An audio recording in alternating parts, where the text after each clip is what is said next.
Halo orang penasaran, apa kabar? Gimana kabarnya? Baik?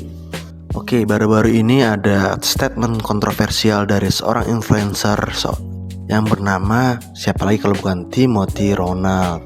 Kayak nggak habis-habis bikin statement yang bikin orang bergidik atau cringe. Berkali-kali dia membuat internet bertanya-tanya kenapa sih dia sampai bikin statement kayak begitu. Kayak nggak kapok-kapok. Nah, akhir-akhir ini dia bikin lagi statement yang bisa bikin orang-orang marah.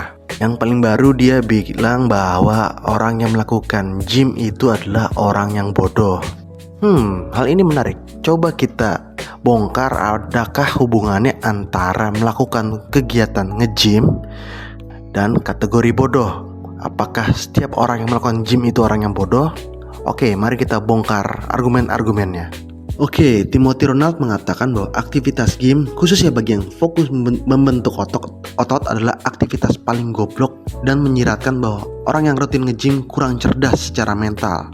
Ia berpendapat bahwa gym tidak memberikan stimulasi intelektual seperti olahraga lainnya.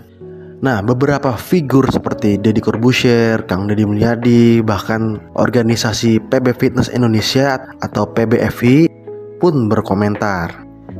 Deddy Corbuzier sebagai penggiat kebugaran memberikan respon pedas lewat upload Instagram, menyinggung bahwa jika logika Timothy diterima, maka figur seperti Ade Rai pun bisa disebut goblok.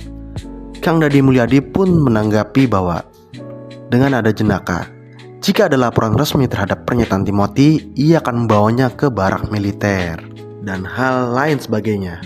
Lalu merembetlah bagaimana ada orang yang merasa dirugikan oleh Timothy Ronald di kelas kriptonya. Kita nggak akan membahas sampai situ. Kita akan coba membahas argumen Timothy Ronald bahwa gym itu dilakukan orang yang kurang cerdas secara mental. Oke, sebelum mendebat bagaimana pernyataan Timothy Ronald ini, kita harus mempunyai kerangka berpikir yang tepat dalam berdebat atau berdiskusi.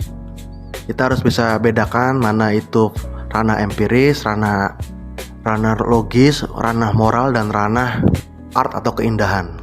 Oke, karena kalau kita salah menempatkan atau mengkategorikannya, maka ini akan menjadi debat kusir. Oke, nanti akan gue bikin gambar kuadrannya seperti apa. Pertama, kuadran logik. Jadi kuadran logik ini lebih mengacu kepada kerangka berpikir, premis 1, premis 2, dan logika abstraksi atau aturan-aturan yang ditetapkan. Jadi untuk menggunakan kuadran 1 ini atau logika ini atau wilayah logika ini, kita harus tahu dulu hukum-hukum atau aturan-aturannya seperti apa, karena bersikap absolut. Contohnya, jika ada premis semua yang berkaki dua adalah manusia, dan ada premis kedua kangguru adalah hewan berkaki dua, maka kesimpulannya adalah kangguru adalah manusia. Apakah ini valid? Jika kita menggunakan kerangka logika, ya ini valid. Tapi kan kangguru bukan manusia, ya berarti ya ini valid tapi tidak faktual. Berarti pengecekannya bukan di ruang logika tapi di ruang faktual, yaitu kuadran yang satu lagi. Penggambarannya seperti itu. Lalu yang kedua adalah ruangan faktual atau ruangan empiris. Dalam ruangan atau kuadran ini, hal dicek berdasarkan pengamatan apa yang terjadi di realitas sesungguhnya. Seperti tadi, jika ada aturan bahwa semua yang berkaki dua adalah manusia dan premis keduanya kangguru adalah berkaki dua, maka kesimpulannya adalah kangguru adalah manusia. Kalau kita cek dengan menggunakan kuadran 2, itu ini salah karena berdasarkan faktual kenyataan yang ada, kangguru bukanlah manusia walaupun sama-sama mamalia. Oke, jadi ini ranahnya empiris. Semua yang bisa dibuktikan, semua yang ilmiah ada di ranah ini dan sifatnya absolut relatif. Yang ketiga, ranah baik buruk. Nah, biasanya ranah ini berkaitan dengan moral atau semua hal yang berkaitan dengan baik buruk. Nah, seringkali orang salah menempatkan persoalan kepada kuadran 2 dan kuadran 3 karena moral manusia itu biasanya bias. Di saat suatu kasus yang harus atau permasalahan yang harusnya masuk kuadran 2, karena moralnya tergerak, manusia biasanya menjadikan masalah tersebut jadi kuadran 3. Dan itu menyebabkan debat kusir. Contohnya kuadran 3 seperti apa? Misalnya di negara Asia sendiri, outspoken atau berbicara tanpa basa-basi dinilai kurang sopan. Namun jika kita bawa ke orang-orang di barat, misalkan di Eropa atau Amerika Serikat tentunya, budaya outspoken ini menjadi hal yang biasa dan lumrah. Bahkan mereka tidak terbiasa jika harus memutar-mutar dalam berbicara atau basa-basi. Nah, ini kan nilainya jadi relatif ya. Outspoken itu di satu tempat jadi positif, di tempat lain jadi negatif. Tergantung di mana nilai moral itu dijunjung oleh masyarakatnya. Nah, itu yang menyebabkan bahwa baik buruk itu sangat relatif, tergantung siapa yang berbicara, di mana dibicarakan, dan apa konteksnya. Oke, di sini mulai agak paham ya gimana perbedaannya kuadran 1, 2, dan 3. Yang terakhir adalah kuadran 4. Nah, terus kuadran 4 itu apa? Nah, kuadran 4 itu lebih kepada keindahan. Jadi isinya bagus atau jelek. Kalau lukisan keren apa enggak ya, kayak gitu-gitulah. Jadi yang berbau-bau keindahan. Sifatnya sangat relatif dan kayaknya sih agak sulit untuk diperdebatkan. Contohnya, jika kita melihat suatu lukisan A, lalu kita tanyakan pendapat pada 100 orang. Nah, 100 orang itu bisa memberikan pendapat yang beda-beda tuh. Yang bilang bagus, ada yang bilang jelek, dan sangat variatif dan nggak bisa diberikan satu standar yang pasti karena nilainya sangat relatif. Oke, lalu kita coba dengan kasus Timothy Ronald ini. Dia berkata bahwa semua yang nge-gym itu goblok secara mental atau bodoh lah ya, kita coba perhalus perkataannya. Jadi semua yang nge-gym itu bodoh. Nah, kira-kira ini dimasukkan ke kuadran mana? 1, 2, 3, atau 4? Coba kita bedah ya. Coba bodoh itu kan masuk kuadran 3 ya, kayak baik buruk gitu ya. Sedangkan gym itu adalah aktivitas yang realitasnya bisa kita lihat, bisa kita amati, dan bisa kita lihat, tentukan. Pokoknya bisa diamati lah. Nah, jadinya agak error nih. Yang satu masuk ilmiah, sedangkan nilainya masuk ke kuadran 3 bodoh.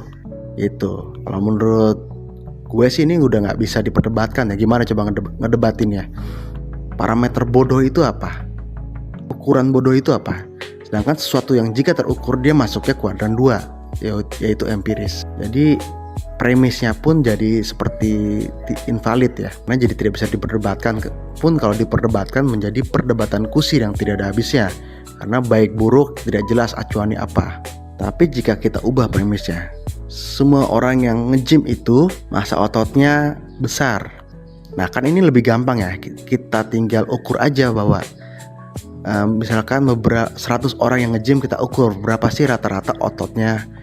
Nah, jika kita udah dapat ukurannya sekian, maka tinggal kita cek ukurannya. Apakah rata-rata orang yang nge-gym itu massa ototnya besar atau kecil. Nah, nanti terlihat tuh apakah pernyataan ini benar atau salah gitu. Jadi bagaimana Bang menanggapi pernyataan dari Timothy Ronald itu?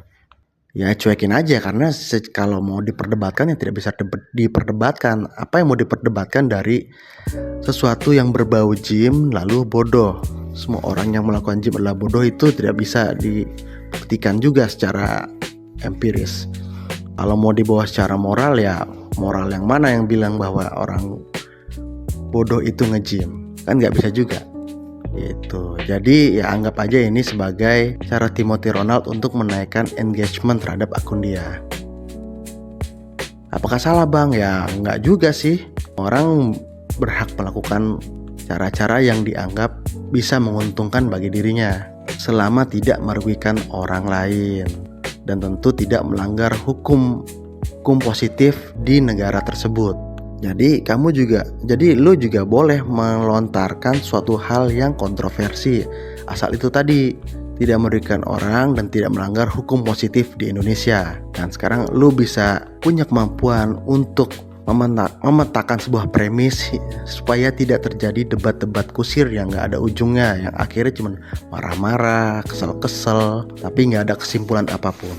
Oke? So, kalau kamu ngelihat lagi hal-hal kontroversi seperti pernyataan Timothy Ronald ini, coba sebelum marah-marah direm dulu, dilihat, dipetakan seperti apa, apakah pernyataan ini masuk kuadran 1, 2, 3, dan 4, lalu bagaimana pembuktiannya. Nah, kalau sudah bisa, kamu rancang counter argumennya seperti apa, lalu kamu jelaskan secara runut A, B, C, D, argumen kamu seperti apa. Walaupun kecil kemungkinannya orang yang berdebat itu akan berubah opininya ketika kita debat. terlepas apakah dia benar atau salah.